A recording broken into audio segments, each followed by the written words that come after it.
President Trump is not conceding, nor should he. However, yesterday on Twitter, hashtag Trump conceded was trending.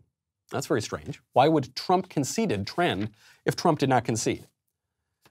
President Trump has tweeted out, just this morning, he tweeted out something to the effect of, "I will win. We won the election." A couple days ago, he tweets out, "Rigged election. We will win." All caps. Another tweet, "I concede nothing." But then there was a third tweet. And people are misunderstanding this because they don't know how to speak Trump. Broadly, they don't know how to speak New Yorker, but they specifically don't know how to speak Trump. He tweeted out, quote, "He won because the election was rigged. No vote watchers or observers allowed. Vote tabulated by a radical left privately owned company, Dominion, with a bad reputation and bum equipment that couldn't even qualify for Texas, which I won by a lot, the fake and silent media, and more." So they're saying because Trump said he won, referring to Biden, then he is conceding the election.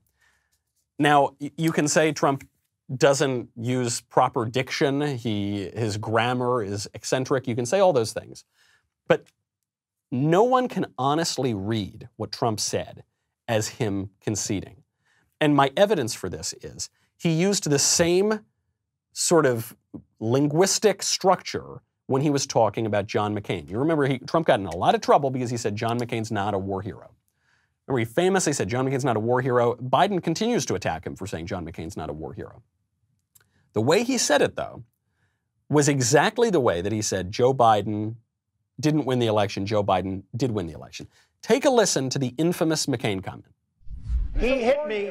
He's not a war hero. He's a war hero. He's a war hero. 5.5 years. He's a war hero because he was captured. I like people that weren't captured, okay? I hate to tell you. Do you agree with that? Notorious comment. How dare Trump say that? Okay, you can dislike the comment all you like, and you can dislike what he's saying about Joe Biden right now.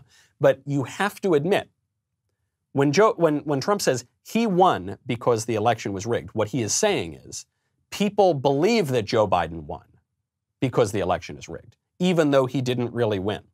Just as he said, John McCain's not a war hero. He's a war hero because he was shot down. But he's not contradicting himself. He's not saying John McCain's not a war hero. Oh, actually, he is a war hero. He's saying John McCain's not a war hero. People believe he is a war hero because he's shot down, but nevertheless, my assertion is true. He is not a war hero. Same thing here.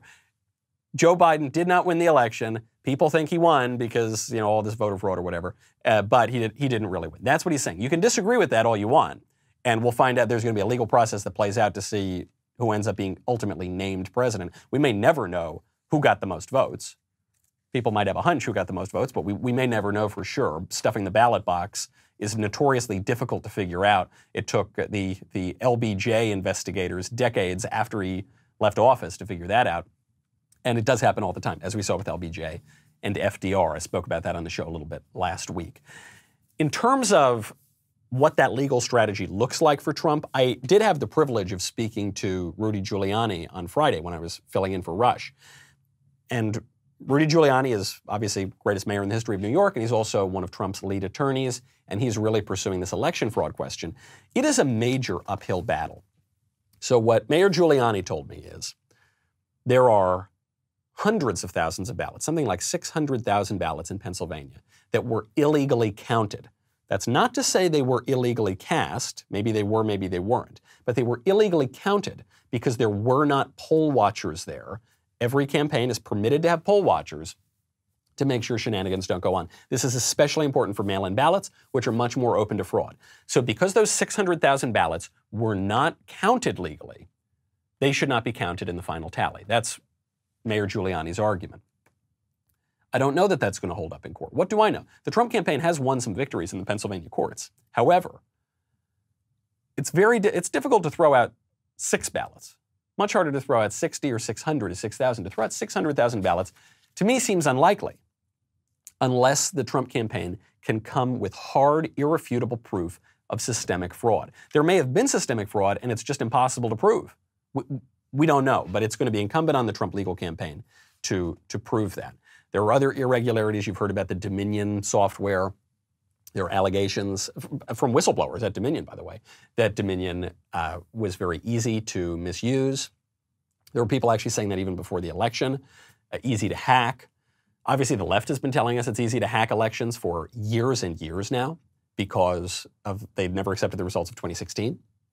So obviously those questions are all wide open. But can you prove it?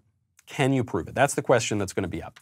Even if they can't, there are going to be a lot of conservatives who are skeptical of this election. And I know there are some people who want to say, come on, we need to only rely on the evidence. We need evidence right now.